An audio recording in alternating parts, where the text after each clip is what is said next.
to another day here. We got our hay rolled there yesterday, and we got the hay rolled, got most of the equipment moved back. I come down here yesterday evening about 8:30 once we got all that done and stuff moved, and started planting corn. I was working here in this big field here, and I planted about 30 acres last night. I quit about 12 o'clock or so, which is what I planted was our silage corn. So there's about 35 acres or so left in this field here, and then I'll have that one, so I should have that here in a couple hours. I got to plant some down here in the bottoms, about 15 or so acres, and then I'm moving up to where we baled the hay at yesterday. The seed that I'm planting is North King variety. We've raised North King for years, and it seems to do pretty good for us. This that I'm planting here right now is a 1677. This is supposed to be a dual purpose for either chopping or shelling. Last year we chopped about 20 acres down here and to sale, and we sold every bit that we had. Excuse me. We sold every bit that we had. So this year I upped it from 20 to 30, and I wanted the dual purpose just in case when it comes time to chop, if I think that we need more to sell, I can do either or. And that's what I done last year too, is this side here was chopping, the other side was the dual purpose, but we just wound up chopping about 20 acres or so. But anyway, I'm going to get my planter and stuff filled up here and see if I can get after it.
Well, that's not good. So this planter, the monitor don't work on it, and the way I've been doing it, is I've tied some tape, on the top shaft there to where I can see them turning, the shafts turning, and make sure that that part's working. And then every so often I'll stop, get off, raise it up, and I'll take a pipe wrench and go right here and turn everything and make sure it's putting out on the ground, just to make sure it's putting corn out. So I got off to check it, and this chain right here was off, and I went to tighten it back up and move this bracket to tighten the chain up. Well, I broke that, so I'm gonna have to do something right there to keep that chain tight. And then I found that tar that was flat, so I don't know what I'm gonna do. What I may do is I may rob this tar right here off this wing and put there, because that tar that's flat is the main, one of the main lift tars. This tar here, I'm having trouble, and I've messed with it, and I don't know what else to do. I had to rebuild that cylinder, and I had to rebuild another lift cylinder, and I don't know if I still got air in it or what. But I've got this one locked up,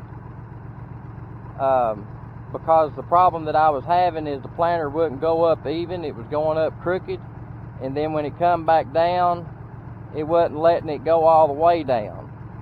So I've locked that one up, and now it's going up level and coming back down, and all the pressure and stuff is off of the cylinders. So that may be what I do for now, because it's Saturday, almost 2:30, so there ain't gonna be nowhere I can get a tube or anything for that tar. Or tar, I'm not sure if it's blowed or what yet, but so I may just rob that one, put over there for now, because like I said, I'm just carrying that one anyway. So I'm gonna go see what I can do on the tar and what I can do on this, and I'll catch up with you in a bit. Well, I got that tar fixed. I don't know what happened to it. I took it back to the shop, and it blowed up, and it's holding air. I checked it, it ain't got no leaks. I don't know if it got low and turning it rolled off, I'm not sure. But anyway, I got it fixed, got all the other tars aired up. What I done right here on this chain tensioner, I took one of the tensioners off back here for the insecticide boxes and put right there. So maybe that'll work, and maybe I can get this field done. I was wanting to try to get this done today and plant the bottoms down here and get moved up to the other place, but I don't know if that's going to happen. I was wanting to really try to get these bottoms done because we're calling for rain, and it's a little bit on the wet nature side, so I was wanting to try to get that done before the rain come in, but we'll just see how the day goes.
Well, I got my meter here, or my monitor.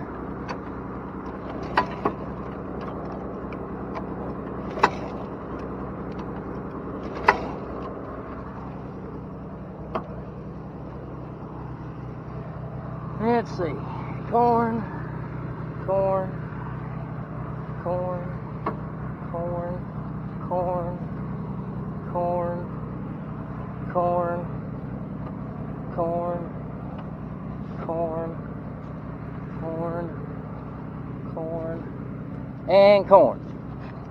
Well, I guess my meters or my monitor's working right.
So I've got all this planing. One thing I done to this planer whenever we got it, you seen there how it folds up.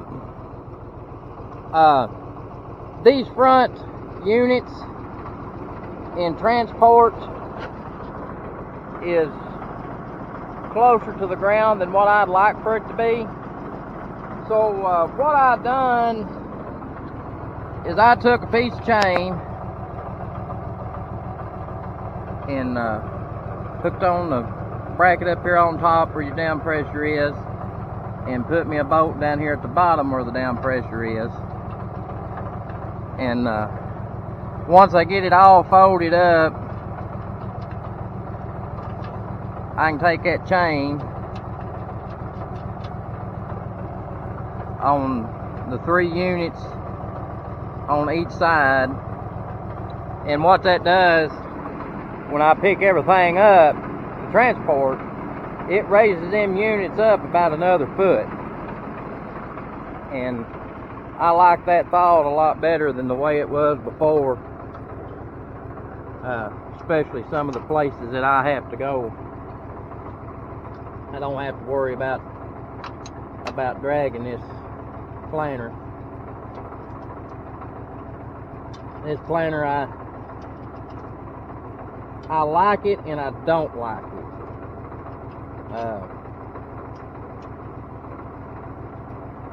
I like the fact that it's big, but transporting it and storing it is kind of a challenge, because it's pretty long when it's in transport mode and wide.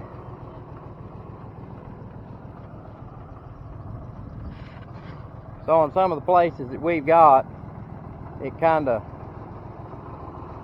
makes that difficult. But anyway, I'm going to get this thing folded up and pull this tractor down here and put some fuel in it so I can start planting the bottoms. You can see there how I've got that. It raises it up quite a bit. Gives me a lot more ground clearance. I was talking about this thing being big. I guess my biggest problem that I have with it is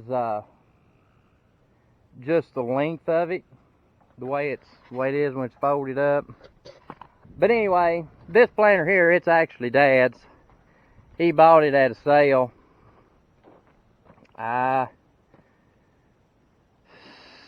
years ago or something, and he didn't give much for it. I think he just give, I think it was $2,200 or $2,300. It was at a sale about 60 miles north of us. We had to go up there and get it, but I mean, it's not the greatest. It's not new by no means. I've worked on it quite a bit, and the monitor problem is mainly the wiring coming back through here to the sensors. When we got it, most of the wires has been cut or pinched where it folds up. Just things like that. And for just the wiring harness, they want like $600 or $700 for it. So I ain't gonna put no wiring harness on it. But for the most part, the way I do it, ain't too bad.